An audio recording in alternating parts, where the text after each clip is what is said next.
পরিস্থিতি বুঝে কোনো কোনো সময় আপনাকে বদমেজাজি হতে হবে, আপনাকে রাগ করতে হবে, অ্যাটিটিউড দেখাতে হবে, আপনি অহংকারী সেটাও দেখানো লাগতে পারে।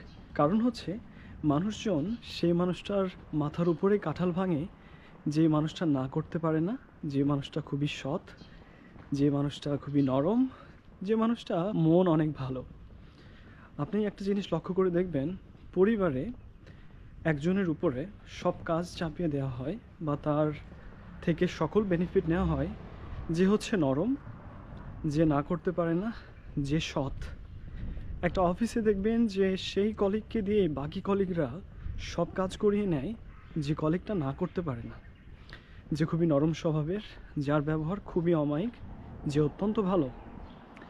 একটা ক্লাসে আপনি দেখবেন সেই বন্ধুকে দিয়েই অ্যাসাইনমেন্ট করিয়ে নেওয়া হয় যে না করতে পারে না, যে রাগ করতে পারে না, যে খুব ভালো স্বভাবের।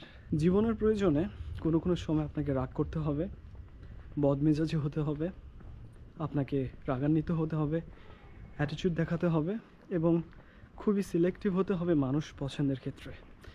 এটা কিন্তু খারাপ কিছু নয়। তুমি অধম হইলে আমি উত্তম হইব কিনা আমি জানি না, কিন্তু আমার মাথার উপরে তুমি কাঁঠাল ভেঙে আর খেতে পারবে না।